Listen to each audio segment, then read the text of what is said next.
Hi, welcome to Birding for Beginners.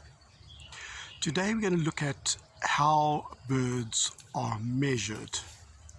If you think about it a bit, this could be quite a tricky problem because they don't generally stay around for you to attach a ruler to them and see how they go.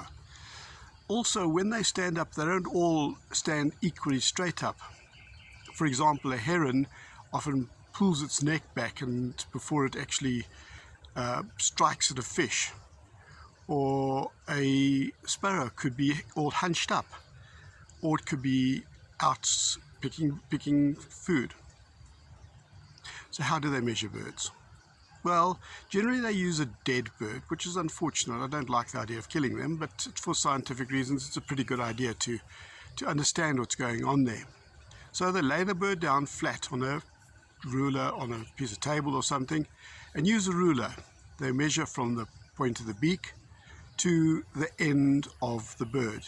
Generally speaking, the tail, but it can be the wings, or it could be the feet. That's a general way of measuring birds. Now, on the last three birds that we've dealt with, it's been the sparrow, the pigeon, and the guinea fowl. Various birds, various sizes. I've purposely put in the weight of the birds as well. In the attached picture you will see how to measure the bird from the tip of the beak to the tail. Sparrow, fairly simple. Now let's look at the pin-tailed wider. Pin-tailed wider, the book says, is 12-30 centimeters. What does that mean? Well, the 12 centimeters is out of the breeding season, and the 30 centimeters is during the breeding season. You'll see it has a long tail. That can be confusing. So that's the importance of the weight of the bird. Now if we look at the next picture, a grey heron. A grey heron is 1 meter long. Not that heavy, but you'll see something else that's interesting.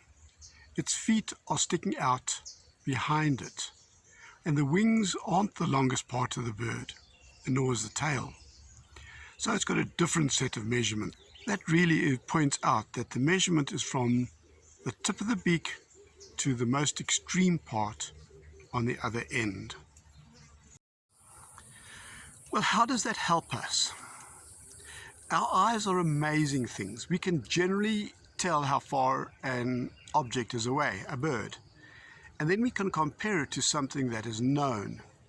And that is the reason we choose 3 common birds like the sparrow, pigeon, and the guinea fowl.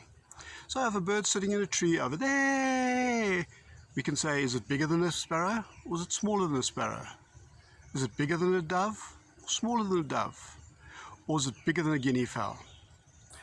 We have generally 4 categories of birds. We have very small birds, which are birds that are smaller than a sparrow. We have small birds, which is larger than a sparrow, but smaller than a pigeon. Then we have medium-sized birds, which are birds larger than a pigeon, but smaller than a guinea fowl.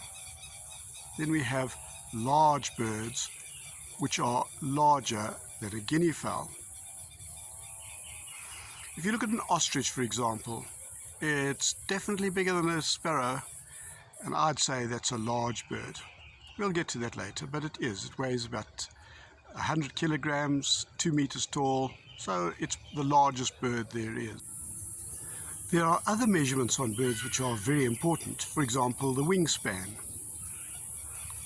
That can vary greatly. It can be the length of the bill. In previous birds, I have said that the bill length is the same size as the head, or as in the guinea fowl, about half the size of a head. Now that makes it easy for us to do a comparison, particularly out in the field. If we get hold of the hoopoo, we will see that the bill length is greater than the length or the width of the head. And that gives us a good way of comparing the different sizes of the bill. The feet are also important. How long are their legs? Well, they vary according to birds. I'm not going to go into that because I don't think it helps too much in the initial stages of identifying birds. But being able to visualize how big the bird is, even if it's not next to you, is a good start to know where to start looking inside your bird guide. While we're talking about the size of a bird, it's also important to see more or less how big they are around their girth. So some birds will be more longer and thinner, and other birds will be plumper. I'd say a guinea fowl is a pretty plump bird. But then you look at other things like your hoopoe or your go-away bird, and you see it's a lot slender, more slender bird. And that gives also an idea of how to look at the different aspects of the bird.